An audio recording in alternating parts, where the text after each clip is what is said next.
María es santa tanto porque Dios la ha llenado del espíritu de amor, como porque ella cooperó libremente con su gracia. Nosotros también hemos recibido el privilegio del mismo espíritu de reconocer su santidad como norma para todos nosotros. Si María era tan santa por la gracia de Dios y su personal y continuada cooperación, ¿por qué nosotros no podemos llegar a serlo? Si la gracia de Dios a nosotros tampoco nos ha de faltar. Nuestra Señora del temor de Dios, que nuestro temor de ofender a Dios sea filial y no servil meramente. Día 26º, tomado el libro del Tratado de la Verdadera Devoción, numerales 12 al 38. Si queréis comprender a la madre, dice un santo, comprended al Hijo, pues es una madre digna de Dios, que aquí toda lengua enmudezca, para demostrar que la Divina María ha estado desconocida hasta ahora y que es una de las razones por las cuales Jesucristo no es conocido como debe serlo. Sí, pues, como es cierto, el reino de Jesucristo ha de venir al mundo, no será sino consecuencia necesaria del conocimiento del reino de la Santísima Virgen María, que le trajo al mundo la primera vez y la hará resplandecer en la segunda venida. Confieso con toda la Iglesia que no siendo María sino una pura criatura salida de manos del Altísimo, comparada con la majestad infinita, es menos que un átomo, o más bien nada, puesto que solo Dios es quien es, y por consiguiente confieso que este gran Señor, soberano y absoluto, ni ha tenido, ni ahora, ni tiene necesidad alguna de la Santísima Virgen para hacer su voluntad santísima y para manifestar su gloria. Basta que Dios lo quiera, para que todo se haga. Digo, sin embargo, que así y todo, habiendo querido Dios empezar y concluir sus más grandes obras por la Santísima Virgen desde que la formó, es de creer que no cambiará de conducta en el transcurso de los siglos, pues es Dios y no varía en sus sentimientos ni en su proceder. María es la reina del cielo y de la tierra por la gracia, como Jesús es rey por naturaleza y por conquista, pues el reino de Jesucristo consiste principalmente en el corazón y en el interior del hombre. Según estas palabras, el reino de Dios está dentro de vosotros. Del mismo modo, el reino de la Santísima Virgen está principalmente en el interior del hombre, es decir, en las almas, y en las almas es donde principalmente está glorificada con su Hijo, que en todas las criaturas visibles, y podemos llamarla con todos los santos, Reina de los Corazones. Como sabemos, nosotros somos seres creados por Dios a su imagen y semejanza, que tenemos un cuerpo y tenemos un alma, y que esa alma está inquieta hasta que no descanse en Dios. Descansa el alma cuando llega definitivamente a Dios y estamos ante su presencia. Mientras entonces debemos transitar en este mundo, debemos buscar la forma de conectar esa naturaleza divina que vive en cada uno de nosotros. Y esa forma de conectar es encontrar a Jesús a través de María. Dios nos dio todos los caminos, solo que el ser humano se deja llevar por las tentaciones del mundo. Pero cuando el ser humano encuentra a Dios, encontramos en nuestra vida algo que hace que nuestra vida cambie. Vivimos según las Escrituras, alabamos a Dios nuestro Creador, hasta poder volver a Él. En ese tiempo entonces que debemos encontrar en María el refugio para conocer cada vez más a Jesucristo, nuestro Dios. Porque cuando llegue nuestro momento de partir a la casa del Padre, ya no habrá más tiempo. El tiempo se habrá agotado. Mientras tanto, tal vez hemos desperdiciado momentos absolutamente preciosos de poder estar en su presencia y sin embargo estamos alejados de Él. El poder acudir a los sacramentos, a la adoración eucarística, que son todas fuentes de sanación, de liberación de nuestros pecados. Medios que tenemos al alcance de la mano y que no acudimos.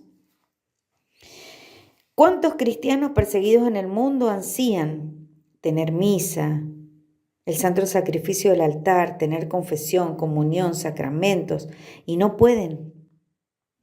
Y nosotros que los tenemos al alcance de la mano no nos acercamos o lo dejamos para mañana. Pero no olvidemos que los cristianos vivimos el momento presente. Debemos de vivir el momento presente, así como está nuestro Señor Jesucristo en un eterno presente en el cielo. El día a día, tal vez mañana ya sea tarde. Es por eso entonces que no desperdiciemos las múltiples gracias que nos regala el Señor, sobre todo la presencia y el auxilio de María, que nos lleva a Él, que nos ofrece su corazón, para que se una al corazón de Jesús, su divino Hijo. Como cuando el niño saltó en el vientre de Isabel por reconocer a Dios mismo en el vientre de María.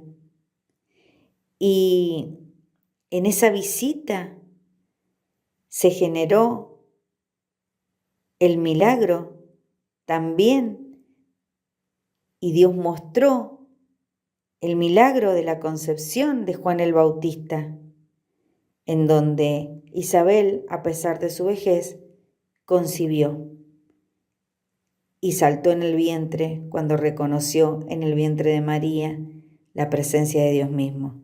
¿Y por qué? Porque no hay nada imposible para Dios. Que así sea. Letanía del Espíritu Santo. Señor, ten piedad. Señor, ten piedad. Cristo, ten piedad. Cristo, ten piedad. Señor, ten piedad. Señor, ten piedad. Cristo, óyenos. Cristo, óyenos. Cristo, escúchanos. Cristo, escúchanos.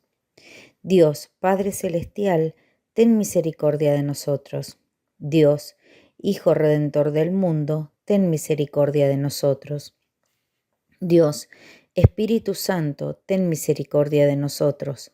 Trinidad Santa, un solo Dios, ten misericordia de nosotros. Espíritu que procede del Padre y del Hijo, ilumínanos y santifícanos. Espíritu del Señor, que al comienzo de la creación, planeando sobre las aguas, las fecundaste, ilumínanos y santifícanos. Espíritu por inspiración del cual han hablado los profetas, ilumínanos y santifícanos. Espíritu cuya unción nos enseña todas las cosas, ilumínanos y santifícanos. Espíritu que das testimonio de Cristo, ilumínanos y santifícanos. Espíritu de verdad, que nos instruyes sobre todas las cosas, ilumínanos y santifícanos. Espíritu que sobreviene a María, ilumínanos y santifícanos. Espíritu del Señor, que llena todo el orbe, ilumínanos y santifícanos. Espíritu de Dios, que habita en nosotros, ilumínanos y santifícanos. Espíritu de sabiduría y de entendimiento, ilumínanos y santifícanos. Espíritu de consejo y fortaleza, ilumínanos y santifícanos. Espíritu de ciencia y de piedad, ilumínanos y santifícanos. Espíritu de temor de Dios, ilumínanos y santifícanos. Espíritu de gracia y de misericordia, ilumínanos y santifícanos. Espíritu de fuerza, de dilección y de sobriedad, ilumínanos y santifícanos. Espíritu de fe, de esperanza, de amor y de paz, ilumínanos y santifícanos. Espíritu de humildad y de castidad, ilumínanos y santifícanos. Espíritu de benignidad y de mansedumbre, ilumínanos y santifícanos. Espíritu de multiforme gracia, ilumínanos y santifícanos. Espíritu que escrutas los secretos de Dios, ilumínanos y santifícanos. Espíritu que ruegas por nosotros con gemidos inenarrables, ilumínanos y santifícanos. Espíritu que desciende sobre Cristo en forma de paloma, ilumínanos y santifícanos. Espíritu en el cual renacemos, ilumínanos y santifícanos. Espíritu por el cual se difunde la caridad en nuestros corazones, ilumínanos y santifícanos. Espíritu de adopción de los hijos de Dios, ilumínanos y santifícanos. Espíritu que en lenguas de fuego sobre los apóstoles apareciste, ilumínanos y santifícanos. Espíritu con el cual fueron los apóstoles henchidos, ilumínanos y santifícanos. Espíritu que distribuyes tus dones a cada uno como quieres, ilumínanos y santifícanos. Sednos propicio, perdónanos, Señor. Sednos propicio, escúchanos, Señor. De todo mal, líbranos, Señor. De todo pecado, líbranos, Señor. De tentaciones e insidias del demonio, líbranos, Señor. De la presunción y desesperación, líbranos, Señor. De la resistencia a la verdad conocida, líbranos, Señor. De la obstinación y de la impenitencia, líbranos, Señor. De la impureza de la mente y del cuerpo, líbranos, Señor. Del espíritu de fornicación, líbranos, Señor. De todo espíritu del mal, líbranos, Señor. Por tu eterna procesión del Padre y del Hijo, por tu descenso sobre Cristo en el Jordán, por tu advenimiento sobre los discípulos, te rogamos, óyenos. En el día del juicio, nosotros pecadores, te rogamos, óyenos, para que así como vivimos del Espíritu, obremos también por Él. Te rogamos, óyenos, para que recordando que somos templo del Espíritu Santo, no lo profanemos. Te rogamos, óyenos, para que, viviendo según el Espíritu, no cumplamos los deseos de la carne. Te rogamos, óyenos, a fin de que por el Espíritu mortifiquemos las obras de la carne. Te rogamos, óyenos, para que no te contrictemos a ti, Espíritu Santo de Dios. Te rogamos, óyenos, para que seamos solícitos en guardar la unidad del Espíritu en el vínculo de la paz. Te rogamos, óyenos, para que no creamos a todo espíritu. Te rogamos, óyenos, para que probemos a los espíritus si son de Dios. Te rogamos, óyenos, para que te dignes renovar en nosotros el espíritu de rectitud. Te rogamos, óyenos, para que nos confirmes por tu Espíritu soberano. Te rogamos, óyenos. Cordero de Dios, que quitas el pecado del mundo, perdónanos, Señor. Cordero de Dios, que quitas el pecado del mundo, escúchanos, Señor. Cordero de Dios, que quitas el pecado del mundo, ten piedad de nosotros. Asístanos, te pedimos, Señor, la virtud del Espíritu Santo, que purifique clemente nuestros corazones y nos preserve de todo mal. Te lo pedimos por el mismo Jesucristo nuestro Señor. Amén. Letanía de Nuestra Señora. Señor, ten piedad, Señor, ten piedad. Cristo, ten piedad, Cristo, ten piedad. Señor, ten piedad, Señor, ten piedad. Cristo, óyenos, Cristo, óyenos. Cristo, escúchanos, Cristo, escúchanos. Dios, Padre Celestial, ten misericordia de nosotros. Dios, Hijo Redentor del mundo, ten misericordia de nosotros. Dios Espíritu Santo, ten misericordia de nosotros. Trinidad Santa, un solo Dios, ten misericordia de nosotros. Santa María, ruega por nosotros. Santa Madre de Dios, ruega por nosotros. Santa Virgen de las Vírgenes, ruega por nosotros. Madre de Cristo, ruega por nosotros. Madre de la Iglesia, ruega por nosotros. Madre de la Divina Gracia, ruega por nosotros. Madre Purísima, ruega por nosotros. Madre Castísima, ruega por nosotros. Madre Inviolada, ruega por nosotros. Madre Virgen, ruega por nosotros. Madre Inmaculada, ruega por nosotros. Madre Amable, ruega por nosotros. Madre Admirable, ruega por nosotros. Madre del Buen Consejo, ruega por nosotros. Madre del Creador, ruega por nosotros. Madre del Salvador, ruega por nosotros. Virgen prudentísima, ruega por nosotros. Virgen digna de veneración, ruega por nosotros. Virgen digna de alabanza, ruega por nosotros. Virgen poderosa, ruega por nosotros. Virgen clemente, ruega por nosotros. Virgen fiel, ruega por nosotros. Esclava del Señor, ruega por nosotros. Espejo de justicia, ruega por nosotros. Trono de sabiduría, ruega por nosotros. Causa de nuestra alegría, ruega por nosotros. Vaso espiritual, ruega por nosotros. Vaso honorable, ruega por nosotros. Vaso insigne de devoción, ruega por nosotros. Rosa mística, ruega por nosotros. Torre de David, ruega por nosotros. Torre de marfil, ruega por nosotros. Casa de oro, ruega por nosotros. Arca de la alianza, ruega por nosotros. Puerta del cielo, ruega por nosotros. Estrella de la mañana, ruega por nosotros.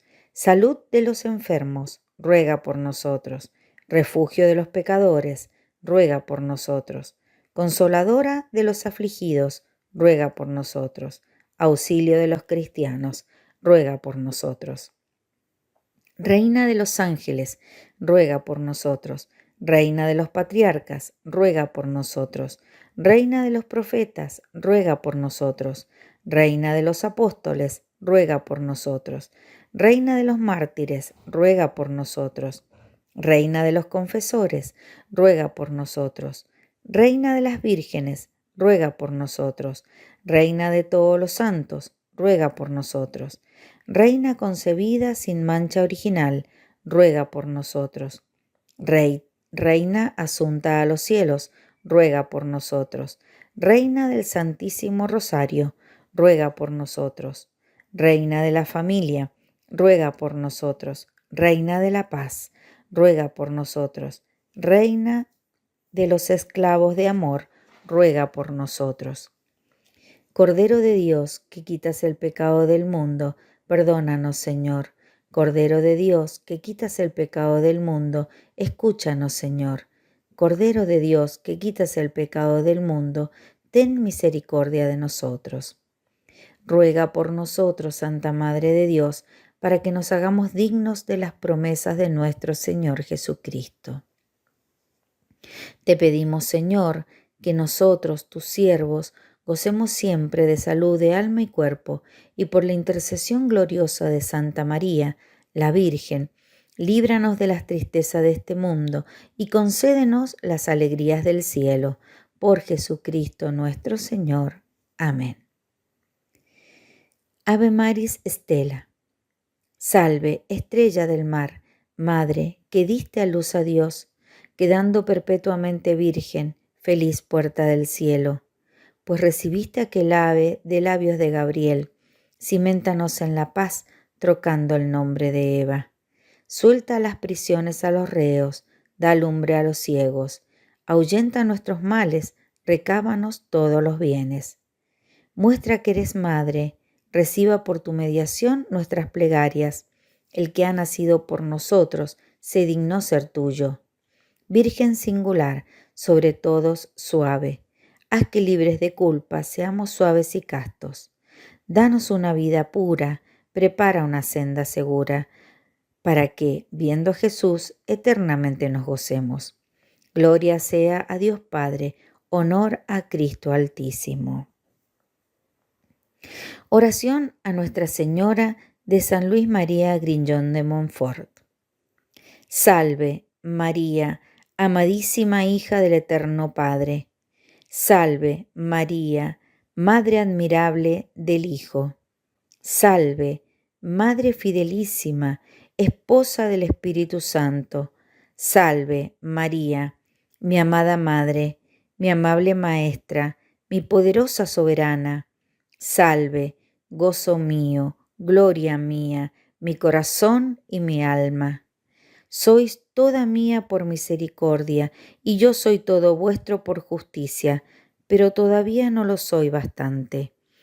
De nuevo me entrego a ti todo entero en calidad de eterno esclavo, sin reservar nada, ni para mí, ni para otros. Si algo ves en mí que todavía no sea tuyo, tómalo enseguida, te lo suplico, y hazte dueña absoluta de todos mis saberes, para destruir y desarraigar y aniquilar en mí todo lo que desagrada a Dios, y plantar y levantar y producir todo lo que os guste. La luz de tu fe disipe las tinieblas de mi espíritu, tu humildad profunda ocupe el lugar de mi orgullo, tu contemplación sublime detenga las distracciones de mi fantasía vagabunda, tu continua vista de Dios llene de su presencia mi memoria. El incendio de caridad de tu corazón abrace la tibieza y frialdad del mío. Cedan el sitio a tus virtudes mis pecados. Tus méritos sean delante de Dios mi adorno y suplemento. En fin, queridísima y amadísima Madre, haz, si es posible, que no tenga yo más espíritu que el tuyo para conocer a Jesucristo y entender sus divinas voluntades, que no tenga más alma que la tuya para alabar y glorificar al Señor, que no tenga más corazón que el tuyo para amar a Dios con amor puro y con amor ardiente como tú. No pido visiones, ni revelaciones, ni gustos, ni contentos, ni aun espirituales. Para ti el ver claro, sin tinieblas. Para ti el gustar por entero, sin amargura.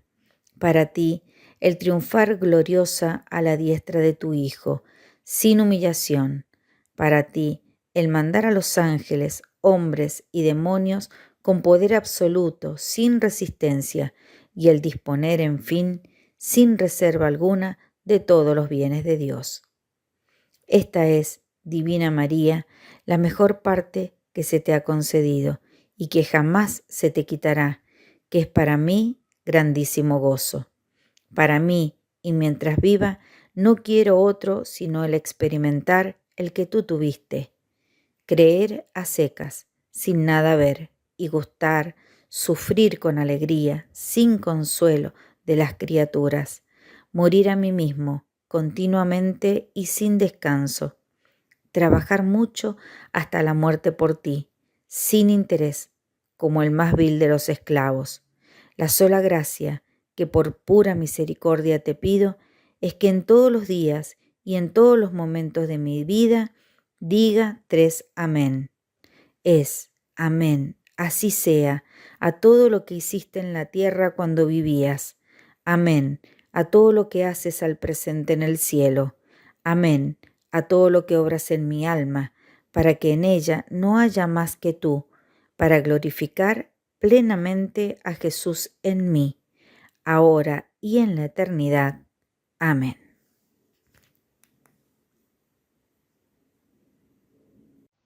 Día 26. Propósito.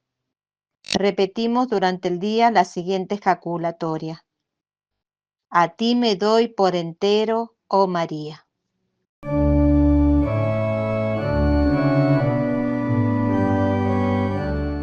En el nombre del Padre, del Hijo, del Espíritu Santo. Amén. Ave María Purísima, sin pecado concebida. Seguimos entonces comentando el Tratado de la Verdadera Devoción a María. Soy el Padre Bernardo Ibarra, del Instituto del Verbo Encarnado.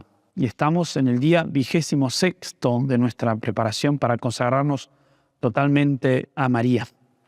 Y nos toca meditar hoy, que es justamente el último día de la tercera parte de esta consagración, parte que está dedicada al conocimiento de María, en otras características de nuestra Madre Celestial que manifiestan su especial ternura para con sus hijos y esclavos.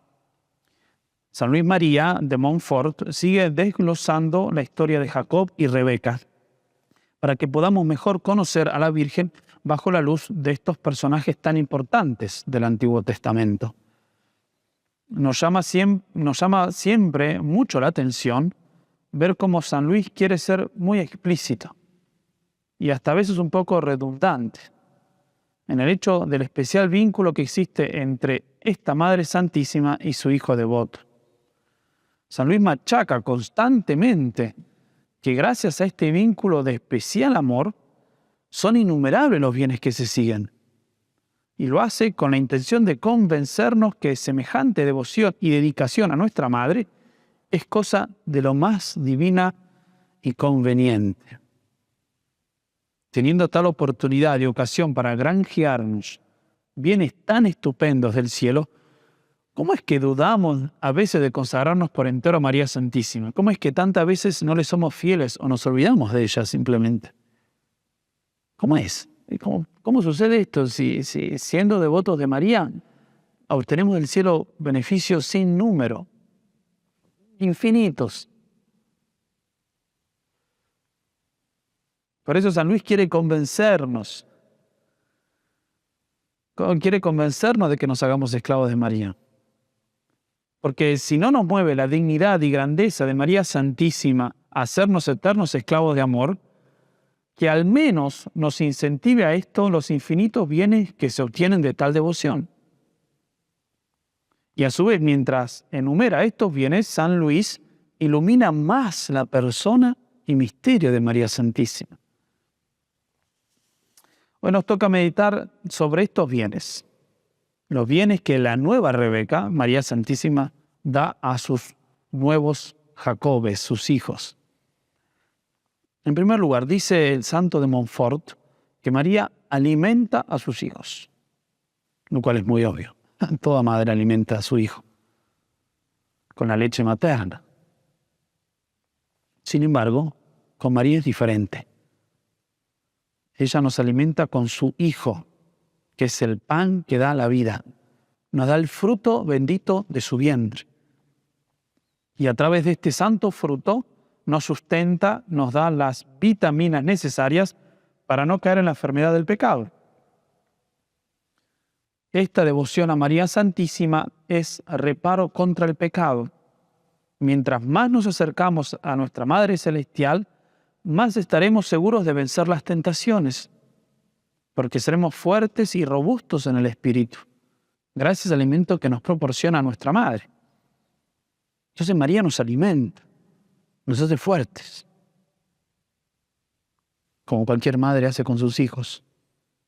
Pero María nos alimenta con su Hijo, con el fruto de su vientre. Por eso la devoción a María indudablemente nos lleva a la vida de los sacramentos. Si alguno tiene devoción a María, pero no tiene una devoción a los sacramentos, a la confesión, a la Eucaristía principalmente, entonces se puede decir que esa devoción a María no es verdadera. María siempre me conduce a la Eucaristía, a la mesa de este alimento celestial, que es el altar. Así como una madre en una casa de familia prepara la comida y llama a sus hijos a la mesa cuando está preparada, está lista, así María hace con nosotros y nos lleva a la Eucaristía. En segundo lugar, dice también San Luis que la Virgen nos conduce, tal como Rebeca guiaba a Jacob hacia la bendición de su padre Isaac. María Santísima es guía, es norte. Ella es la estrella del mar que conduce a todos sus fieles servidores al puerto de salvación, dice San Luis. Estrella del mar. Estrella del mar es un título muy antiguo de la Virgen María, que incluso se deriva de la etimología de su nombre. Porque según el hebreo, el nombre de María, en hebreo Miriam, significa luz sobre el océano, como remarca San Beda, padre de la Iglesia. Y Santo Tomás de Aquino, el gran doctor de la Iglesia, también habla de este significado cuando comenta la oración del Ave María. Dice así: María Santísima escapó a la maldición del pecado, dio a luz la fuente de la bendición y abrió la puerta del cielo. Por eso su nombre es María, que significa estrella del mar, Stella Maris. Pues así como la estrella del mar guía a los marineros hacia el puerto, así María guía a los cristianos hacia la gloria. María conduce a su Hijo a la gloria, estrella del mar, luz sobre el océano. Es una imagen bellísima. Al gran San Bernardo de Claraval tanto le gustaba llamar a la Virgen con este nombre de estrella del mar, que escribió una hermosísima oración que hasta el día de hoy es muy conocida. San Luis María también cita esta oración de San Bernardo, en la cual se nos exhorta a mirar a esta estrella celestial que nos guía con su ejemplo y consejos. Dice en esta oración San Bernardo: «Oh tú que te sientes lejos de la tierra firme, arrastrado por las olas de este mundo, en medio de las borrascas y de las tempestades, si no quieres zozobrar, no quites los ojos de la luz de esta estrella.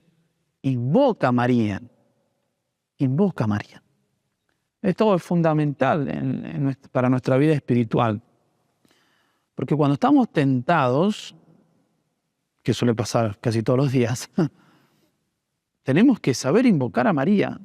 Muchas veces caemos en la tentación porque nos olvidamos de invocar a María.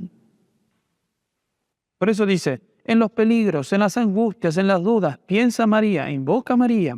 No se aparte María de tu boca, no se aparte de tu corazón. Y para conseguir los sufragios de su intercesión, no te desvíes de los ejemplos de su virtud. Esta última frase es muy importante. No te desvíes de los ejemplos de su virtud, porque indica cómo es que nos guía la Virgen María. Ella nos guía principalmente con sus ejemplos. Y volvemos a lo que hemos dicho unos días anteriormente, que Jacob permanecía en casa de su madre Rebeca y la imitaba, pues la contemplaba. Ella es toda pura, es la llena de gracia, la que no tiene pecado. María Santísima es nuestra estrella del mar, es un faro esplendente, una luminaria que nos guía y nos lleva a Dios. Porque en la oscuridad de la noche solo brilla María. Solo ella es toda pura, sin pecado. Solo ella es inmaculada. Por supuesto, después de Jesucristo. Pero ella es como madre, tiene esa función de velar en la noche. Y termina su oración San Bernardo diciendo, no te extraviarás si la sigues, no desesperarás si le ruegas, no te perderás si en ella piensas. Si ella te tiende su mano, no caerás. Si te protege, nada tendrás que temer. No te fatigarás si es tu guía. Llegarás felizmente al puerto si ella te ampara. La Virgen, entonces, en cuanto estrella del mar, es también socorro y ayuda, especialmente para combatir la tentación y salir victorioso de ella. No hay que olvidarse de María cuando venga la tentación. ¿Cuántas veces nosotros, los sacerdotes, escuchamos a la gente decir que no pueden vencer la tentación? Muchas veces. ¿Cuántas veces experimentamos nuestra impotencia para dominarnos a nosotros mismos? Es que realmente falta devoción a María Santísima. Si acudimos a ella, si le rezamos, si en ella pensamos y si bajo su amparo nos acogemos, entonces el camino a la santidad se hace fácil, la cruz se hace ligera, las tentaciones fácilmente se vencen por esta estrella. María, nuestra Madre, es la estrella que nos conduce al cielo por su ejemplo y socorro. Entonces, ejemplo, por eso hay que imitarla, por eso hay que conocerla, pero a la vez es madre, o sea, es socorro, ayuda. Y por estos dos sentidos decimos que es estrella del mar, en cuanto que ilumina y en cuanto que socorre. Como las estrellas anteriormente lo hacían con los marineros. Otro de los bienes que enumera San Luis María para más convencernos a ser fieles esclavos e hijos de María Santísima es que esta Madre Celestial nos defiende. María defiende, es auxilio y defensa. Claro, ya dijimos, ella es ayuda y socorro, guía y consejo, pero además protección. O sea, la que evita que nos aquejen grandes males. Ella es muralla fuerte, ciudad inexpugnable. Ella nos libra de ciertos males de los cuales ni siquiera nos enteramos. Así obra María, dice San Luis, esconde a sus hijos bajo las alas de su protección, como una gallina a sus polluelos. El polluelo no ve venir al gavilán, solo ve las alas de su madre que lo cubren y protegen. Por eso el devoto de María Santísima no debe tener miedo. Así lo dice San Luis en uno de los pasajes más importantes de este libro y que más nos ayudan para crecer en la vida espiritual. Dice, ¿temerá acaso a sus enemigos quien está defendido por un ejército bien ordenado de 100.000 hombres? ¿Temerá acaso? Pues bien, un fiel servidor de María, rodeado por su protección y poder imperial, tiene aún menos por qué temer. Esta bondadosa madre y poderosa princesa enviará legiones de millones de ángeles para socorrer a uno de sus hijos antes que pueda decirse que un fiel servidor de María, que puso en ella su confianza, haya sucumbido a la malicia, número y fuerza de sus enemigos. Debemos poner nuestra confianza en María. Y ella nos protegerá como cosa y posesión suya. Si yo, entregándole mi libertad, le digo, totus tus, soy todo tuyo, entonces ella como madre fuerte y diligente me protegerá. San Juan Pablo II fue el hombre del totus tuus, como veremos más adelante. Un hombre que hizo de María su alcázar y lugar de reposo. De aquí que él fuese uno de los hombres más valientes que vio la historia de la humanidad. El ateo marxista Milovan Đilas, uno de los presidentes de lo que fuera la República de Yugoslavia, dijo que Juan Pablo II fue el único hombre que él conoció que no tenía ningún temor, que estaba totalmente libre de todo tipo de miedo. Impresionante. Juan Pablo II, un hombre sin miedo. Por eso nos decía, no tengáis miedo. Y esta grandeza del alma que el Papa del Milenio tuvo, le venía ciertamente de María Santísima, a quien se había consagrado ya desde su juventud. Esto quedó aún más patente, esta protección amorosa de la Virgen, el 13 de mayo de 1981, cuando siendo atacado mortalmente, el Santo Padre Juan Pablo II sobrevivió gracias a la intercesión de María, tal como él mismo lo declaró. La Virgen lo salvó. El disparo era certero. El asesino era profesional.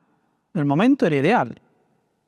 Pero la Virgen, Madre de Dios, la que es llamada omnipotencia suplicante, obró el milagro de proteger a su hijo devoto. La enseñanza del santo de Montfort es muy clara. No hay de qué temer si estamos bajo el amparo de María Santísima, si de verdad le somos fieles hijos devotos.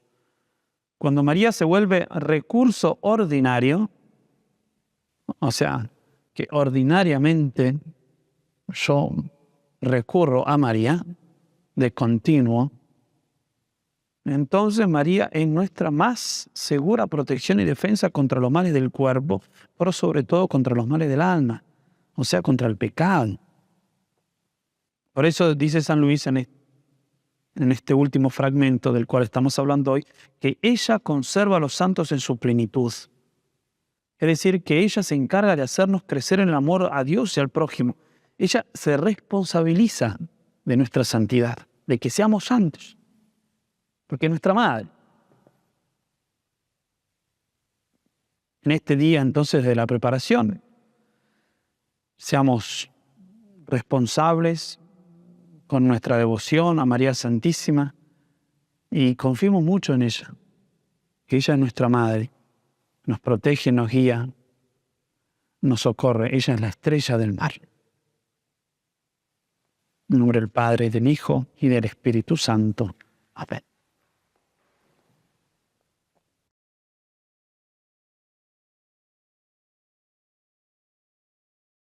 María en las Escrituras.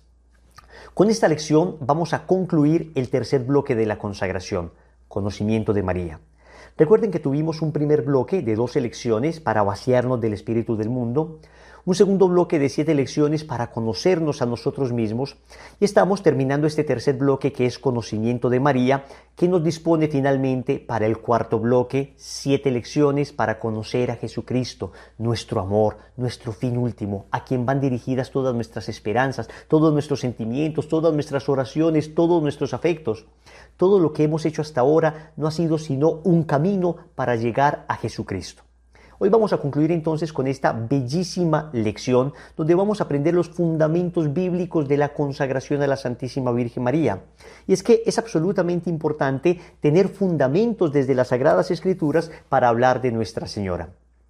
Va a ser muy corta la lección, no vamos a poder profundizar en todas las citas bíblicas. Si alguno de ustedes quisiera profundizar más, en la descripción dejamos un link donde hemos hecho un curso completo de María en las Escrituras, un curso de Mariología desde la Sagrada Biblia, para que el que quiera profundizar acceda a él y con más tiempo pueda profundizar en cada cita bíblica.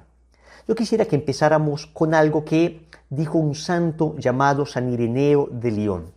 San Ireneo de León fue discípulo de otro santo llamado San Policarpo, y San Policarpo fue discípulo de un apóstol llamado San Juan Apóstol, ¿no? Entonces San Juan, el que estuvo al pie de la cruz, el discípulo amado, tuvo un discípulo llamado Policarpo, y este Policarpo tuvo un discípulo llamado Ireneo de León. Pues San Ireneo de León nos presenta en un libro llamado Adversus Heresis, es decir, contra los herejes, un libro que escribió precisamente contra aquellos que iban en contra de la doctrina cristiana, presenta algo que se llama el principio de recirculación. Él nos habla de María como la nueva Eva. Así como el apóstol San Pablo en la carta a los Romanos dice que Jesús es el nuevo Adán, entonces San Ireneo dice, ok, Jesús es el nuevo Adán, María es la nueva Eva. Y lo expresa de esta manera. En correspondencia encontramos también obediente a María la Virgen, cuando dice, he aquí la esclava del Señor, hágase en mí según tu palabra. Habla de la obediencia de la Virgen María, Lucas 1:38. A Eva, en cambio, indócil, pues desobedeció siendo aún virgen. Eva, habiendo desobedecido, se hizo causa de muerte para sí y para toda la humanidad. Así también María, teniendo a un varón como marido, pero siendo virgen como aquella, habiendo obedecido, se hizo causa de salvación para sí misma y para toda la humanidad. Es decir, el sí de Eva a la serpiente y no de Eva a Dios nos trajo la perdición. Pues el sí de María a Dios y no de María a la serpiente nos trajo a todos la salvación. No es María la salvadora, es Cristo el Salvador, pero su fiat, su sí, nos trajo al Salvador. Significando la recirculación, dice Ireneo de León, que hay de María a Eva, porque no se desataría de otro modo lo que está atado, sino siguiendo el modo inverso de la atadura, de modo que primero se desaten los primeros nudos, luego los segundos nudos, los cuales a su vez liberan los primeros. Así también el nudo de la desobediencia de Eva se desató por la obediencia de María. Pues lo que la Virgen Eva ató por su incredulidad, la Virgen María lo desató por su fe. Esto es lo que se conoce como el principio de recirculación. Es decir, San Ireneo de León nos está diciendo que la perdición y la redención son semejantes pero inversos. Esto es muy importante, porque ya les dije que San Ireneo fue discípulo de San Policarpo. Seguramente esto lo escuchó San Ireneo de San Policarpo, y a su vez San Policarpo lo escuchó de San Juan Evangelista, San Juan Apóstol. O sea que estamos hablando de seguramente una línea directa de San Juan Apóstol. Y dice que el principio de la perdición y la salvación entonces siguen caminos similares pero inversos. Y entonces, en el libro He aquí la esclava del Señor, que es un libro, repito, bellísimo que escribimos en el movimiento para enamorarnos de la Santísima Virgen María, planteamos esto en una gráfica que les voy a mostrar a continuación para que entiendan cómo perdición y redención siguen caminos semejantes pero inversos. Vamos a ver. Entonces, se los voy a mostrar acá y se los voy a ir explicando. En la perdición que tenemos, una mujer, Eva, un ángel, Satanás, un árbol, el árbol de la ciencia del bien y del mal, y un fruto, el fruto prohibido. ¿Ok? ¿Qué pasó en la perdición? El fruto que estaba en el árbol, a causa de un ángel, termina en el vientre de la mujer, trayendo para todos la perdición. Vamos nuevamente. El fruto que estaba en el árbol, a causa de un ángel, de Satanás, termina en el vientre de la mujer, trayendo para todos la perdición. ¿Qué pasó en la redención? También tenemos una mujer, María, también tenemos un ángel, San Gabriel, también tenemos un árbol, el árbol de la cruz, y también tenemos un fruto, el fruto bendito del vientre de María, que es Jesús. Y entonces en la redención lo que sucedió es que el fruto, Jesús, que a causa de un ángel, San Gabriel, estaba en el vientre de la mujer, María, termina en el árbol de la cruz, trayendo la redención. Nuevamente, el fruto que es Cristo, que a causa de un ángel, San Gabriel, estaba en el vientre de la mujer, María, termina en el árbol de la cruz, trayendo la redención, la salvación para todos. Por eso es el principio de recirculación. María viene a desatar lo que Eva ató. Última vez, en la perdición, el fruto que estaba en el árbol a causa de un ángel termina en el vientre de la mujer, trayendo para todo la perdición. En la redención, el fruto Jesús, que a causa de un ángel, Gabriel, estaba en el vientre de la mujer, María, por la anunciación, termina en el árbol de la cruz, trayendo para todos la redención. Aquí está el dibujito que hemos hecho para ustedes, y esto es muy importante que ustedes lo vean y lo entiendan, porque no es casualidad que Eva se lea al revés, Ave, como le decimos tradicionalmente a Nuestra Señora, Ave María. Ave ciertamente es un saludo, pero se ha vinculado como al nombre de Nuestra Señora. María entonces es la nueva Eva, por eso es tan importante conocerla. Ahora bien, ¿se necesita a María para nuestra redención estrictamente hablando? ¿Dios necesitaba estrictamente hablando a María para redimirnos? No, a Dios le basta un pensamiento divino para redimirnos. Basta que Él quiera para que las cosas se hagan. Entonces María no es estrictamente hablando necesaria para nuestra redención. Quien es necesario para nuestra redención es Cristo. Quien es suficiente es Cristo. Quien nos salva es Cristo. Pero miren esto tan bonito. Precisamente la grandeza de María está en que, no siendo estrictamente necesaria, Dios la quiso vincular a nuestra salvación a través del fiat que ella dio, el hágase que ella dio en el momento de la anunciación. Cuando yo tengo algo que hacerlo por obligación, entonces no necesariamente yo amo eso que debo hacer. A ver, yo debo ir a trabajar, supongamos que mi trabajo no me guste mucho, pero debo ir a trabajar por obligación. Entonces, lo que me obliga no necesariamente lo amo. Puedo amarlo o puedo no amarlo. Pero en cambio, si yo no necesito hacer algo, no necesito, digamos, esta actividad, pero la hago sin necesidad estricta, entonces esto me indica que la hago porque quiero. La hago porque amo esa actividad. Pues muy bien, pasa lo mismo con María. María no era necesaria para nuestra salvación. Estrictamente hablando, no, bastaba un pensamiento divino. Y sin embargo, Dios quiso de alguna manera vincular a Nuestra Señora en este proceso de salvación, y esto nos muestra el amor que Cristo tiene a su madre, el amor que el Padre, Hijo y Espíritu Santo tienen a María, porque sin necesidad de ella la han querido vincular. Es decir, no hay una obligación, porque nadie puede obligar a Dios porque Él es eterno. En cambio, hay un acto amoroso de Dios que quiso vincular a María en nuestra redención. No, atento, no redimiéndonos. María no nos redimió. María no es nuestra salvadora. El Salvador es Cristo. El Redentor es Cristo. Esto debe quedar perfectamente claro. Pero el sí de María fue el instrumento a través del cual vino nuestro Redentor. Ella no nos salva, pero su sí nos trajo al Salvador. Ella no nos redime, pero le dio el cuerpo y la sangre a Cristo, con la cual nos redimió. Por eso es tan importante María y por eso es tan bella. Y por eso María está asociada al nuevo Adán, como Eva estuvo asociada al viejo Adán. ¿Quién como Dios? Nadie como Dios. Entonces vamos a María en las Escrituras. Dice el Papa Pablo VI en un bellísimo documento que todos deberíamos leer, se llama Marialis Cultus, el culto a María, en el numeral 30, lo siguiente: la necesidad de una impronta bíblica en toda forma de culto es sentida hoy como un postulado general de la piedad cristiana. O sea, cualquier tipo de devoción que tengamos debe tener a la Biblia como soporte. El progreso de los estudios bíblicos, la creciente difusión de la Sagrada Escritura y sobre todo el ejemplo de la tradición y la moción íntima del Espíritu Santo orientan a los cristianos de nuestro tiempo a servirse cada vez más de la Biblia como el libro fundamental de oración y a buscar en ella inspiración genuina y modelos insuperables. Óyeme, debes tener Biblia. Tú y yo tenemos que tener la Biblia. ¿Se han dado cuenta que toda la consagración ha estado repleta de citas bíblicas? Yo les recomiendo a todos una Biblia que se llama la Biblia de Monseñor Straubinger o la Biblia Platense. Es una Biblia bellísima, no es fácil de conseguir, digamos física, pero digitalmente es fácil de conseguir. Les vamos a dejar en el link, la descripción pues del link, de donde la pueden descargar para que ustedes accedan a ella. Sobre todo las explicaciones de esa Biblia de Straubinger es maravillosa, una explicación hermosa de cada versículo bíblico. También recomendamos la Biblia Nácar Colunga y la Biblia de Navarra, son muy buenas.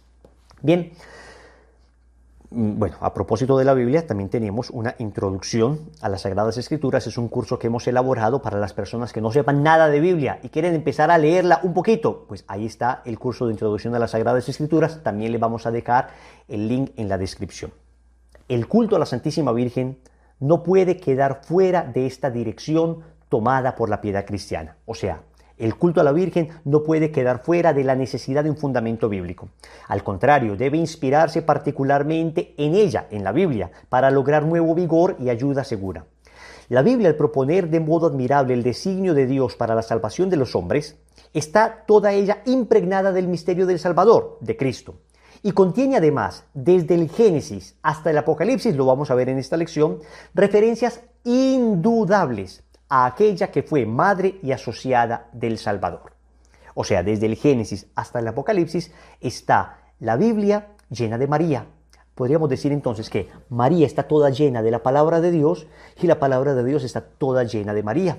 Toda llena de María, toda vez que María ha estado llena de Cristo, que es la palabra de Dios, y la palabra de Dios escrita tiene referencias indudables de Nuestra Señora desde el libro del Génesis hasta el libro del Apocalipsis. Y quiero que iniciemos precisamente con el libro del Génesis, porque si ustedes se dan cuenta, la Sagrada Escritura nos muestra con toda claridad cómo Dios ha querido iniciar todas sus obras con María. Dios ha querido iniciar todas sus obras con María. Veamos el libro del Génesis, capítulo 3, versículo 15. Cuando Adán y Eva acaban de pecar, el Señor lanza una maldición a la serpiente y le dice, Génesis 3:15, haré que haya enemistad entre ti y la mujer, entre tu descendencia y la suya. Ella te aplastará la cabeza mientras tú tratas de herir su talón. La primera vez que Dios presenta al Mesías, a un futuro Salvador que los iba a rescatar de ese miserable estado al que los había postrado el pecado, es decir, la primera vez que nos habla de Cristo, lo asocia a su madre, a María Santísima. Entonces Dios quiere empezar la historia de la salvación con Cristo, pero lo asocia a su Madre Santísima. De este texto podemos sacar varias enseñanzas hermosas. Lo primero es, miren que le dice el Señor a la serpiente que habrá una enemistad total entre esa mujer y entre esa serpiente, ¿no? Una enemistad total, no hay amistad entre ellos, enemistad total. Significa que esta mujer jamás será tocada por la serpiente. Esto significa que María jamás fue tocada por el pecado. Por eso nosotros creemos que María es inmaculada en su concepción. A ver, todos nacemos con el pecado original. El Salmo 51, versículo 7, el Miserere, el Salmo de David, dice, pecador me concibió mi madre. Todos tenemos la conciencia de nacer con un pecado que se llama el pecado original, pero la Santísima Virgen María fue preservada del pecado original. Nosotros fuimos liberados del pecado original gracias al sacramento del bautismo, pero la Virgen María, antes de su concepción, fue preservada del pecado original para que al momento de su concepción no fuera manchada por ese pecado. Por eso es inmaculada. Inmaculada significa sin mancha. Inmaculada concepción, sin mancha en su concepción. La Santísima Virgen María es concebida sin pecado. ¿Y esto por qué lo sabemos también? Por el ángel Gabriel. El ángel Gabriel en la anunciación a Nuestra Señora le dice, Lucas 1:28, entrando le dijo, alégrate, llena de gracia, el Señor es contigo. Esta palabra llena de gracia en María, ¿de qué gracia está hablando? De la gracia de Dios. ¿Y qué es la gracia de Dios? La vida de Dios en nosotros. Es decir, aquello que recibimos nosotros en el bautismo y que cuando uno peca pierde la gracia. Entonces uno se va y se confiesa y recupera la gracia. Por eso uno le preguntan, ¿estás en estado de gracia? Es decir, ¿estás confesado? O sea, ¿estás sin pecado mortal?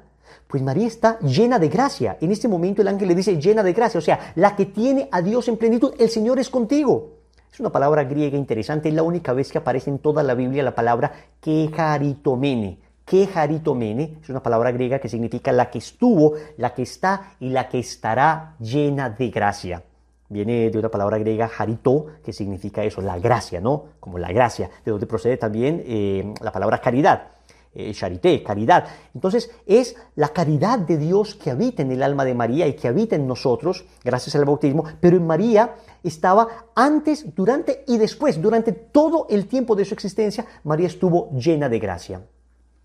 Algún amigo me dijo una vez, es que yo no le encuentro gracia a María. Yo no le encuentro gracia a María. Yo le dije, pues oye, mira, qué vergüenza, qué pena contigo que no le encuentres gracia a María. Pero la verdad es que no me afecta mucho que tú no le encuentres gracia a María. Porque nosotros somos ignorantes en el tema de la gracia. Yo tengo que preguntarle al experto de la gracia si le encuentra gracia a María. A ver, si yo hago una obra de arte y tú me dices, oye, no me gusta mucho, pues, hombre, pues tu opinión respetable, pero la verdad es que no me afecta mucho porque sé que tú no eres un experto en el arte. Pero si viene un artista importante, un artista de renombre, viene Rembrandt y me dice, oye, qué bonita obra, entonces su juicio me importa. Yo le pregunto al experto en el tema. El experto en el arte me dice si este arte es bueno o no. El experto en la gracia, que es Dios mismo, me va a decir si María tiene gracia o no, si le encuentra gracia o no a María. Entonces, si tú y yo no le encontramos gracia a María, poco importa. Lo que importa es que Dios le encontró gracia y lo dice el ángel, alégrate llena de gracia, y lo repite en la Anunciación. Lucas 1:30, el ángel le dijo, no temas María, porque has hallado gracia delante de Dios. Si ante ti, hermanito, no encuentra gracia María, pues lo siento por ti, pero ante Dios ella encontró gracia. Es la plena de gracia, la gratia plena en latín, la que charitomene en griego, la que estuvo, está y estará llena de gracia. Miren qué belleza, ya el Génesis nos está hablando de la inmaculada concepción de nuestra Madre Santísima. Entonces Dios quiere iniciar su obra de salvación vinculando a su Redentor a la Santísima Virgen María. Entonces, no solamente la primera vez que nos habla del Mesías, sino que pensemos que cuando Jesús nace, el primer rostro que ve Jesús es el rostro de María. Es el rostro de María. Lucas 2, del 6 al 7. Y sucedió que mientras ellos estaban allí en Belén, se le cumplieron los días del alumbramiento. Y dio a luz a su hijo primogénito. Lo envolvió en pañales y lo acostó en un pesebre, porque no tenían sitio en el alojamiento. ¿Qué significa esto? Que el primer rostro que ve María, el primer rostro que ve Jesús es el de María. El primer rostro que ve Jesús es el de María. Jesús ve el rostro del Padre, se encarna y del Padre pasa al rostro de su madre. María lo tuvo y lo envolvió en pañales y lo acostó en el pesebre viéndolo. Jesús no extrañó el cielo. Jesús no extrañó el cielo porque al momento de nacer, cuando abrió los ojos por primera vez a la luz de la humanidad, entonces vio nuevamente el cielo en el rostro de su madre. Lo bonito será que el último rostro que Jesús verá antes de morir y volver al Padre también será el rostro de María en la cruz, como lo vamos a ver más adelante. Entonces del Padre viene a María y de María vuelve al Padre. Dios quiere iniciar sus obras en María. La redención nos la promete con María. El nacimiento de Cristo, ahí está María presente. El primer milagro de Jesús ocurre precisamente estando María presente. Precisamente ocurre en las bodas de Caná. Juan capítulo 2, versículos del 1 al 11. No vamos a poderlo leer todo porque es un texto muy largo, pero les invito para que ustedes lo conozcan. Básicamente dice que invitan a Jesús, a sus apóstoles, a su madre a una fiesta, a una boda judía. Se acaba el vino. Estas personas angustiadas le dicen a María, no tienen vino. Y María les dice, en versículo 5, hagan lo que Él les diga. Juan 2.5, hagan lo que Él les diga. Ahí está el resumen de todo lo que la Virgen María quiere para nosotros. Haced lo que Jesús les diga, haced lo que mi Hijo os diga. Nadie puede acusar a María de que por ella estamos desplazando a Cristo, todo lo contrario, gracias a ella nosotros amamos a Cristo. Y lo que sucede allí es que Jesús hace por primera vez, digamos públicamente, un milagro consignado en las Sagradas Escrituras. Es la primera manifestación pública, el primer milagro de nuestro Señor consignado en el Evangelio por petición de María. El ministerio público de Jesús inicia gracias a María. Pero hay una cosa bien linda. El texto de San Juan, Juan capítulo 2, versículo 1, comienza diciendo 3 días más tarde se celebró en Caná de Galilea una boda. ¿Y por qué dice 3 días más tarde? Yo quiero que me prestes atención en esto que te voy a describir. Porque estos 3 días son importantísimos. Porque estos 3 días completan desde el Evangelio de Juan capítulo 1 hasta el Evangelio de Juan capítulo 2, completan 7 días. 7 días. ¿Y por qué 7 días? Porque San Juan en su Evangelio ha querido hacer un símil del libro del Génesis. Así como en el Génesis se describe la creación del mundo, Juan en el capítulo 1 y capítulo 2 describe la nueva creación. ¿Y cómo les puedo demostrar esto? Miren cómo empieza el Evangelio de San Juan. Empieza Juan 1.1.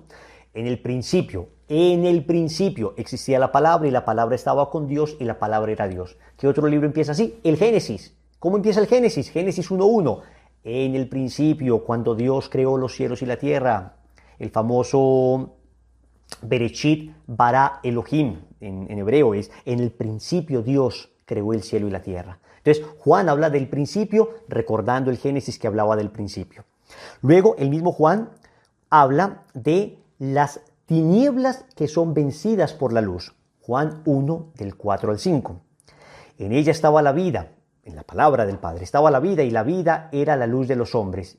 Y la luz brilla en las tinieblas y las tinieblas no la vencieron. O sea que ya Juan habla de una luz que vence las tinieblas. ¿Y qué nos dice el libro del Génesis? Capítulo 1, versículo del 3 al 5.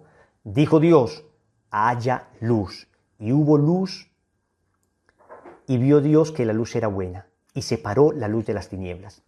Juan nos dice que Cristo es la luz que disipa las tinieblas. El Génesis nos dijo, hubo una luz que disipó las tinieblas. ¿Se dan cuenta el símil que está haciendo San Juan en su Evangelio con el libro del Génesis? Otra vez, en el libro de Juan, en el Evangelio de San Juan, capítulo 1, versículos 32 y 33, habla del bautismo de nuestro Señor. El Espíritu Santo desciende sobre Jesús en las aguas del bautismo. Entonces dice Juan Bautista, yo no lo conocía, pero el que me envió a bautizar con agua me dijo, aquel sobre quien veas que baja el Espíritu Santo y se pose sobre él, ese es el que bautizará con Espíritu Santo. O sea que Juan dice que el Espíritu Santo revolotea sobre las aguas del bautismo. ¿Y qué dice el libro del Génesis? Génesis 1:2. El Espíritu de Dios aleteaba sobre las superficies del agua. ¿Te queda duda de que Juan está hablando de una nueva creación? Pues muy bien, les digo esto para explicar por qué el apóstol Juan empieza su segundo capítulo, la boda de Caná, diciendo 3 días más tarde. ¿Y por qué dice 3 días más tarde? Porque San Juan desde el inicio de su evangelio comienza a contar días. El primer día aparece lo que se llama el testimonio de Juan Bautista. Primer día, Juan 1:19. Juan Bautista da testimonio de Jesús. En el segundo día, Juan 1:29. Dice, al día siguiente, o sea que ya van 2 días, al día siguiente, ve a Jesús venir hacia él y le dice, he ahí al Cordero de Dios que quita el pecado del mundo. Y ese día bautiza a Jesús. Después Juan dice, Juan capítulo 1, versículo 35, al día siguiente, ¿cuántos días van? 3. Al día siguiente Juan se encontraba de nuevo allí con 2 de sus discípulos, los primeros discípulos de Cristo, que van a ser Juan y Andrés. Entonces ya van 3 días. Después dice, al día siguiente, Juan 1:43. Al día siguiente, Jesús quiso partir para Galilea, se encuentra con Felipe y le dice, sígueme. El Señor llama ahí ese día a otros 2 discípulos, a Felipe y a Natanael. Estamos hablando de que esto pasa en el capítulo 1. 4 días en el capítulo 1. ¿Y cómo empieza la boda de Caná? El capítulo 2, ¿cómo empieza? 3 días más tarde. ¿Y cuánto es 4 más 3? 7. Y estamos hablando de que Juan está rememorando el Génesis. Ya vimos que Juan está haciendo un nuevo Génesis, hablando de un nuevo nacimiento, hablando de una nueva creación. O sea que estamos hablando que la boda de Caná se hace al 7º día, como 7 días se demoró la creación en concluirse. Al 7º día, entonces, sucede en la boda de Caná. ¿Qué les estoy diciendo con esto? Que en la nueva creación, el 7º día de la nueva creación, el gran día del descanso de Dios en la nueva creación, están Jesús y María juntos. María está vinculada estrechamente en esa nueva creación, en la que Cristo nos dará del agua que salta para la vida eterna, en la que Cristo nos dará ya no un vino, sino la sangre, su propia sangre, que es el vino nuevo que nos librará de nuestro pecado. No me digan que esto no es hermoso. Esto es bellísimo, mis queridos hermanos. Y esta es la belleza del Evangelio, hablándonos entonces de Jesús y de María. Es una nueva creación en todo sentido. Entonces María, Dios la ha querido vincular desde el Génesis a Cristo, Génesis 3:15.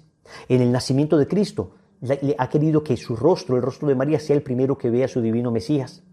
Después, en la manifestación pública de Cristo, ha querido en esa manifestación pública, en el milagro, que sea por intercesión de María, en esa nueva creación, que sea María la que esté allí acompañándonos en esta nueva creación. ¿Y qué va a pasar con la iglesia? La primera manifestación pública de la iglesia tiene lugar en Pentecostés. Hechos de los Apóstoles, capítulo 1, versículo 14. ¿Qué sucedió en Hechos? Todos ellos perseveraban en la oración con un mismo espíritu, en compañía de algunas mujeres y de María, la madre de Jesús. Y de María, la madre de Jesús. Estamos hablando, mis queridos hermanos, que no solo Dios quiere que al inicio de la creación, que al inicio de la vida de Cristo esté María, sino al inicio de la iglesia también esté María. Entonces, ¿por qué alguien va a querer separar a María de la iglesia, a María de Cristo? ¿Por qué? ¿Por qué si la Biblia es perfectamente clara en que Dios quiere vincular a María con Cristo? Pero no solo eso, no solo Dios quiere iniciar todo con María, sino que también quiere concluir todo con María. La vida de Cristo, que inició viendo a su madre, concluye viendo a su madre. En la cruz, Jesús también está con su madre. Juan, capítulo 19, versículo 25. Junto a la cruz de Jesús estaba su madre y la hermana de su madre María, mujer de Cleofás, y María Magdalena. Señores, empezar con María y terminar con María es la voluntad de Cristo. Todo el tiempo con María. Pero también, así como en el libro del Génesis inició la historia de salvación vinculando a María, en el libro del Apocalipsis, último libro de la Biblia, también Dios quiere que esté María en el juicio final, en los últimos tiempos. Así como en el primer libro de la Biblia está María, en el último libro de la Biblia también está María. Apocalipsis capítulo 12, versículo 1. Apareció en el cielo una señal grandiosa. Una mujer vestida de sol, con la luna bajo sus pies y una corona de 2 estrellas sobre su cabeza. ¿Cómo sabemos que esta mujer es María? Porque dice el libro del Apocalipsis que esta mujer está encinta y que da a luz a aquel que ha de regir con vara de hierro. Ese que ha de regir con vara de hierro es Cristo. ¿Y quién es el que da luz a Cristo? María es la que da luz a Cristo. Claro que también es figura de la iglesia. María también es figura de la iglesia. Así que María, de alguna manera, realiza todo lo que la iglesia debe ser. Cuando la iglesia quiere saber cómo debe ser, mira a María, mira a María. Y como María, la iglesia también nos ayuda, digamos, en el nacimiento de Cristo. Nos da a luz la iglesia a través del bautismo. Pero como a ejemplo de María, el Papa Pablo VI dice que este pasaje bíblico, Apocalipsis, capítulo 12, versículo 1, es indudablemente un texto mariano. Y toda la tradición de la iglesia lo ha entendido indudablemente como un texto mariano, que también se puede aplicar a la iglesia. ¿Quién como Dios? Nadie como Dios. Y después de Dios, nadie como María. Miren qué bonito esto que nos enseña la palabra de Dios. Tantas citas bíblicas, tanto que Dios ha querido vincular a Jesús y a María. ¿Y por qué lo vamos a querer separar nosotros? ¿Por qué lo vamos a querer separar nosotros? Porque alguien me dijo una vez, Wilson, es que ustedes le dicen a María madre de Dios y María solamente es madre de Jesús. No le den esos títulos a María porque María no hizo a Dios, no puede ser madre de Dios. Yo le dije, oye, pero no somos nosotros los que le damos ese título.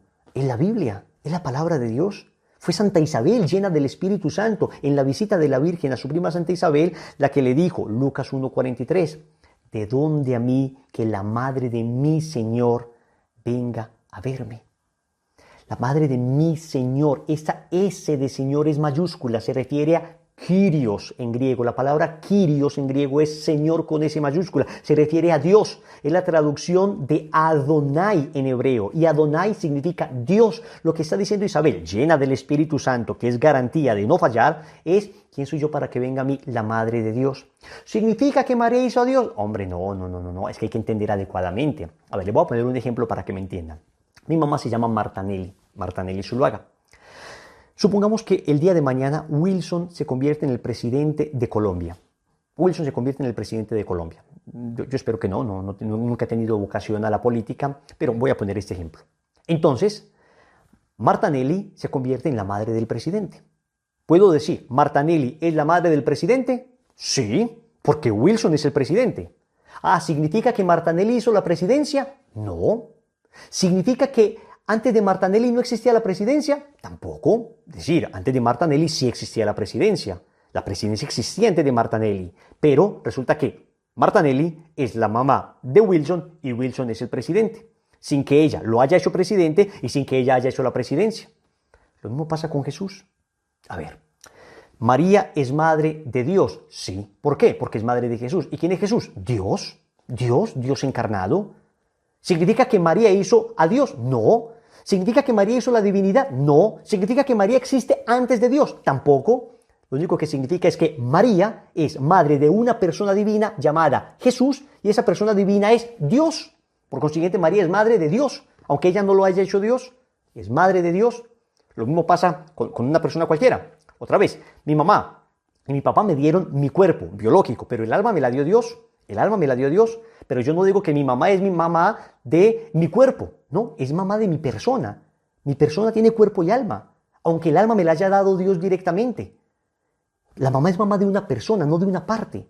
María no puede ser madre de una parte de Cristo, de la parte humana, no, porque entonces sería como disociar a Cristo. A ver, esta parte de Cristo es humana y esta parte de Cristo es divina. ¿Qué parte de Cristo es humana y qué parte de Cristo es divina? Hombre, no, Cristo es persona divina que tiene naturaleza humana y divina. Pero atentos con esto, María no es madre de una naturaleza, María es madre de una persona y esa persona es Dios. Por consiguiente, María es madre de Dios y lo dice clarísimamente la Sagrada Escritura. ¿Quién soy yo para que venga a mí la madre de mi Señor, la madre de mi Dios? Lucas 1:43. Luego dicen, bueno, pero ¿por qué la llaman virgen? Si en la Biblia aparecen los famosos hermanos de Jesús. Vamos a ver, es que la palabra virgen en María es una profecía que se lanzó desde 700 u 800 años antes. Que María fuera virgen estaba profetizado. Isaías capítulo 7, versículo 14. Era la profecía del Mesías. Dice, pues bien, el Señor mismo va a daros una señal. Vamos a ver cuál es la señal.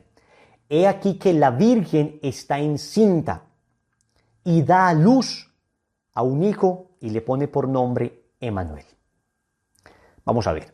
Israel, 800 años antes del nacimiento de Cristo, 8 siglos antes del nacimiento de Cristo, sabía que la mamá del Mesías sería virgen. La señal para reconocer al Mesías, de acuerdo a Isaías, era la virginidad de esa mujer. O sea que nosotros no es que queramos defender la virginidad de María por María. La defendemos para defender el mesianismo de Cristo. Para Israel, entonces, tener muchos hijos era una bendición. Si quisiéramos decir que María era muy bendita, pues diríamos que tuvo 30 hijos, porque eso significaba ser muy bendecido en Israel. Pero cuando defendemos la virginidad de María, defendemos la virginidad porque es bíblica y la defendemos porque defendemos el mesianismo de Cristo. La señal que tenía Israel para reconocer al Mesías era una mujer virgen que le dio a luz. A ver, veían a Jesús y entonces, a ver, ¿cuál es la mamá? Esa señora con 15 hijos. Pues no, esa no es la virgen de la que habla el libro del Isaías. Esa no es la virgen de la que habla el profeta Isaías. No. A ver, si yo le digo a una persona que no conozco, vamos a encontrarnos en el metro y me vas a reconocer porque tengo una camisa roja y yo llego y me cambio la camisa y me la pongo azul, pues no me va a reconocer. La señal sirve para que reconozcan. Si María deja de ser virgen, Israel tenía como señal la mamá del Mesías sería virgen. Pues resulta que si la mamá ya no es virgen, entonces ya no van a reconocer al Mesías, no van a reconocer al Mesías. La virginidad era signo para reconocer al Mesías, por eso María debía ser virgen. Entonces, si María tuvo verdaderamente más hijos, ¿por qué Jesús en la cruz se le entrega a Juan y no a sus hermanos? Sería un oprobio, sería ir contra la ley, y Jesús no iba contra la ley. Gálatas 4:4 dice que Jesús estaba sometido a la ley. Entonces Jesús no podía entregar a su madre a un extraño. Por ley debía quedar para sus hermanos. Y sin embargo no estaban allí sus hermanos biológicos porque no existieron esos hermanos biológicos. Pero me vas a decir, pero Mateo capítulo 13 versículo 55 dice, ¿no es este el hijo del carpintero? ¿No se llama su madre María y sus hermanos Santiago, José, Simón y Judas? Wilson, mira que habla de los hermanos de Jesús. Claro, la Biblia habla de hermanos de Jesús, pero no habla de hijos de María. Entonces una vez un amigo me dijo, lo mismo, hermano de Jesús, hijo de María, es lo mismo. Y le dije, pues vamos a ver. Le pregunté, ¿tú eres hermano de Jesús? Me dijo él, sí, soy hermano de Jesús espiritualmente. Entonces le dije, muy bien, entonces tú eres hijo de María. Me dijo, no, yo no soy hijo de María. Le dije, pues pero si tú me dices que hermano de Jesús es igual a hijo de María, significa que si tú eres hermano espiritualmente de Jesús, eres hijo de María espiritualmente. Y ahí tienes razón, ahí estás en lo correcto. Lo que no pasa es biológicamente igual. Porque los hermanos de Jesús en la Biblia, atentos con esto, los hermanos de Jesús en la Biblia tienen que ver, la palabra hermano en la Biblia es una palabra muy amplia y tiene que ver con muchas cosas. Se llaman hermanos a las personas de una misma tribu, hermanos a los primos, hermanos a los tíos, hermanos a los que ejercen las mismas funciones, hermanos a los de un mismo pueblo. La palabra hermano significa demasiadas cosas. Les pongo un solo ejemplo. Primera de Crónicas 15, del 5 al 10.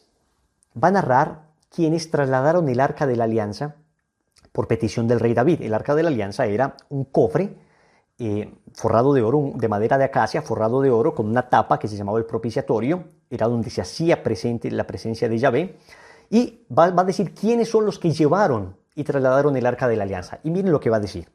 De los hijos de Quehat, Uriel, el jefe, y sus hermanos, 120. Dígame usted una señora con 120 hijos. De los hijos de Meriarí, a Asaías, el jefe, y sus hermanos, 220. De los hijos de Gersón, a Joel, el jefe, y sus hermanos, 130. De los hijos de Elisafán, a Semaías, el jefe, y sus hermanos, 200. De los hijos de Hebrón, a Eliel, el jefe, y sus hermanos, 80. Bueno, a esto no le fue tan mal, a esta mamá solo tuvo 80 hijos, ¿no? Estoy siendo un sarcástico, ¿no? Estoy siendo un poco sarcástico para demostrarles que es imposible que una mamá tenga tantos hijos, 220 hijos. Eso es imposible, ni 80 es posible. Biológicamente eso es imposible. Dice, de los hijos de Uziel, a Aminabad, el jefe, y sus hermanos, 112. Obviamente la palabra hermanos acá no se puede referir a hijos de una misma mamá, porque la palabra hermanos en la Biblia puede significar muchísimas cosas. Entonces no se pueden basar en esa palabra hermanos de Jesús para decir que son hijos de María. Ya vimos que María debía ser virgen para que reconocieran al Mesías. Pero además el ángel le dice a María que Jesús, el ángel Gabriel le dice que su hijo heredará el trono de David su padre y reinará sobre la casa de Jacob por años sin términos. Jesús sería el heredero eterno del trono de David. Pero si Jesús moría y tenía más hermanos, el trono automáticamente lo sucedían sus hermanos. O sea que Jesús no podía ser heredero eterno. O sea que no se cumplía la profecía bíblica. Para que Jesús fuera heredero eterno, Jesús debía ser hijo único, para que al momento de morir la sede quedara vacante, digamos, el reino quedara sin rey, para que cuando resucitara él, nuevamente él pudiera tomar el trono de David. Ahí sí es un trono eterno. Ahí sí es un trono eterno.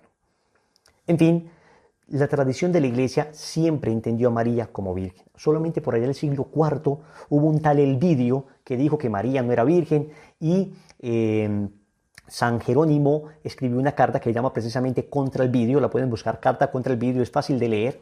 Y en esa carta San Jerónimo le refuta una a una las falacias a Elvidio, demostrando que María efectivamente fue virgen antes del parto, durante el parto y después del parto. Finalmente quiero terminar con algo muy importante, porque muchas veces nos hablan de que María no puede interceder. María no puede interceder, solo intercede Jesús, y nos muestran esta cita bíblica que ya la vimos en alguna lección, pero acá vamos a verla un poco más profundo. Dice, Cristo es el único que puede interceder ante el Padre. 1 Timoteo 2:5, porque hay un solo Dios y también un solo mediador o intercesor entre Dios y los hombres, Cristo Jesús, hombre también. Entonces con esto María no podría interceder. Pero resulta que el mismo San Pablo que está diciendo esto, dice en Efesios 6:18, vivan orando y suplicando, oren en todo tiempo según les inspire el Espíritu, velen en común y perseveren en sus oraciones sin desanimarse nunca, intercediendo en favor de todos los santos, sus hermanos. A ver, ¿cómo es esto que Pablo dice que solo hay un intercesor que es Cristo y después dice, intercedan ustedes también? Hay que entender esto de la siguiente manera. Resulta que todo lo que es Cristo por naturaleza nos lo comunica a nosotros por gracia. Él es el único intercesor, pero nosotros en Él podemos ser intercesores también. Somos intercesores en el intercesor. Miren, por ejemplo, dice Juan 3:16, porque tanto amó Dios al mundo que entregó a su Hijo único. ¿Cuántos hijos tiene Dios? Uno, Jesús, para que todo el que crea en Él no perezca, sino que tenga vida eterna. Bueno, y si Cristo es el Hijo único, ¿cómo tú y yo nos podemos llamar hijos? Y mira lo que dice primera carta de Juan, capítulo 3, versículo 1. Mirad qué amor nos ha tenido el Padre al llamarnos hijos de Dios, pues lo somos. A ver, ¿cómo es esto? Jesús es el Hijo único, pero nosotros también somos hijos de Dios. Claro, Jesús es el Hijo único por naturaleza, pero nosotros somos hijos en el Hijo por participación. Él es el único intercesor, pero nosotros somos intercesores en el intercesor. También dice, por ejemplo, la carta a los Efesios, capítulo 2, versículo 20, que estamos cimentados en el edificio cuyas bases son los apóstoles y profetas y cuya piedra angular es Cristo Jesús. Jesús es la piedra, Jesús es la roca sobre la que se edifica el edificio, digamos, de nuestra vida espiritual. Digamos que la piedra angular, más bien, es la piedra angular. Pero nosotros también somos piedras, dirá el apóstol San Pedro, también vosotros, cual piedras vivas, entrad en la construcción de un edificio espiritual, para un sacerdocio santo, para ofrecer sacrificios espirituales aceptos a Dios por mediación de Jesucristo. Esto lo dice el apóstol San Pedro. Entonces Cristo es la piedra, pero nosotros somos piedras en la piedra. Es decir, nosotros participamos de esa firmeza y solidez de Cristo. Con esto, ¿qué les quiero decir? Que Cristo sea el único mediador no significa que nosotros no podamos mediar. A ver, el Padre, en este caso cuando habla de Dios, Cristo media entre los hombres y Dios, se refiere al Padre.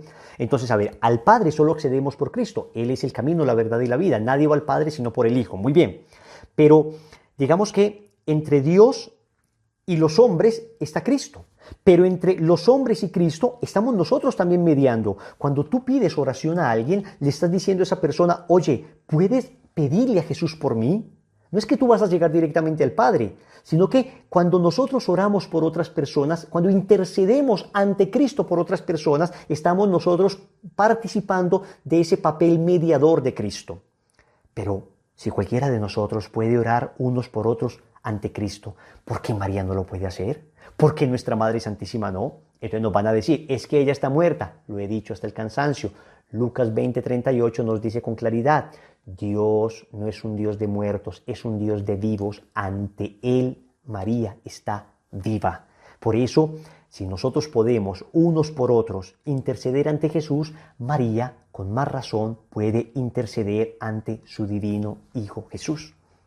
Mis queridos hermanos, hay tanto que profundizar, hay tanto que conocer de Nuestra Señora, hay tanto que conocer de la palabra, pero con esto damos por concluida la tercera parte de la consagración, el tercer bloque. Les quería mostrar que existe solidez bíblica y todavía puede ser más profundo y seguramente hay cosas que todavía no terminas de entender y sin embargo yo quiero simplemente darte este abrebocas para que te preocupes por profundizar más. Ahí les dejamos el curso para que el que quiera profundizar pueda dedicarse a estudiar y poder tener argumentos para hablar de Nuestra Señora. Lo repito, Cristo es suficiente. Bastaría con Cristo. Es que nadie dice que no, pero es que si Él mismo quiso vincular a su Madre Santísima, si nos quiso vincular a nosotros, si quiso que entre nosotros mismos nos ayudáramos para recibir su gracia, ¿quiénes somos nosotros para decirle no? Si hoy en día alguien dijese, ha habido un descubrimiento arqueológico y se ha descubierto, como se descubrieron, ¿no?, en las cuevas del Qumran, de algunos papiros, se ha descubierto la cueva donde estaba escondida el Arca de la Alianza. Vamos, sería la noticia bomba del milenio, arqueológicamente hablando. Bueno, pues lo que dice Apocalipsis 11 en ese momento culminante del libro del Apocalipsis, lo que es el corazón del libro del Apocalipsis es: Eureka, hay una gran noticia. Hemos encontrado el arca se ha mostrado, el arca de la alianza ha sido hallada, se ha mostrado. Se abrió en el cielo el santuario de Dios y apareció en su santuario el arca de la alianza. Y ha sido mostrada, ¿no?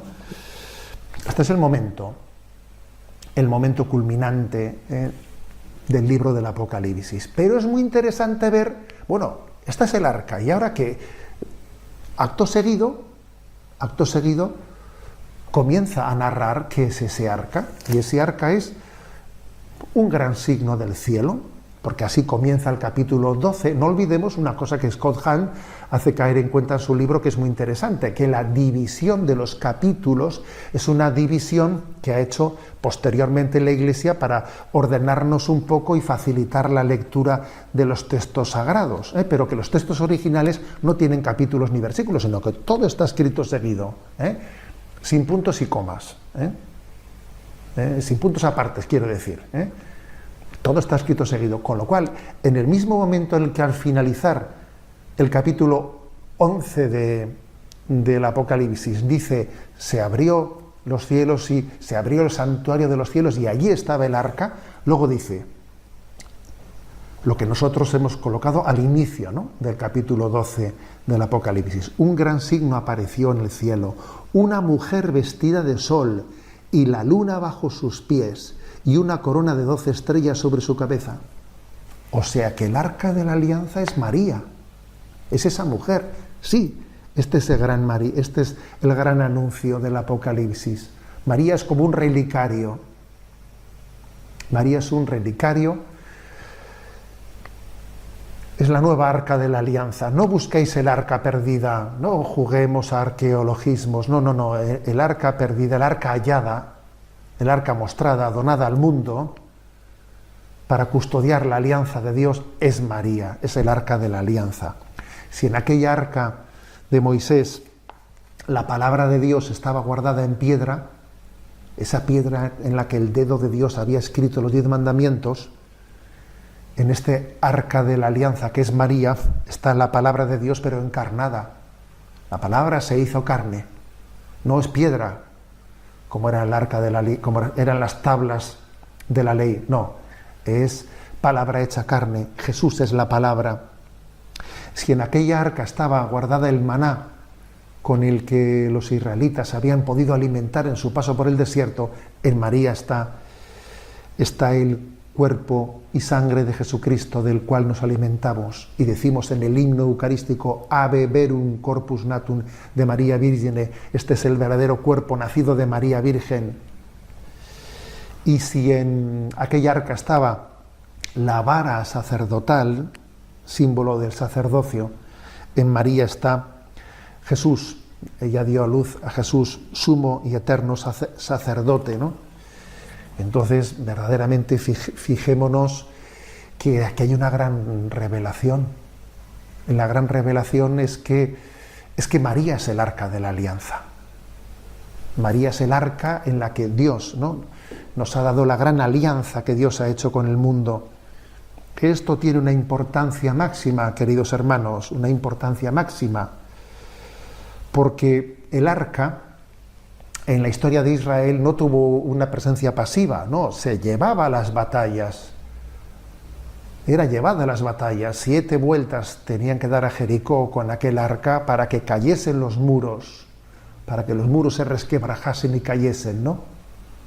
Era necesario que el arca diese las 7 vueltas. Bueno, pues María, que es el arca de la alianza, está en la primera línea de la batalla, esa primera línea de la batalla frente al mal. Todos estos signos, ¿no?, en los que vemos como María, pues en Guadalupe, en Fátima, en Lourdes, en tantos otros lugares, María ha querido mostrarse, ha querido estar en primer lugar de la batalla. La Iglesia lleva a María en primera línea de batalla, como un hospital de campaña, como soldado valiente, como capitana de las tropas que combaten frente al maligno. Además, también fijémonos cómo en ese capítulo 12, al mismo tiempo que se habla de esa mujer, enseguida se hace referencia a que está en batalla frente al dragón. María está en batalla. María ha recibido de Jesucristo la encomienda de ser capitana de esta gran batalla entre Cristo y el dragón, y ponernos a todos, ¿no?, ponernos en camino para participar de una manera activa en esa batalla.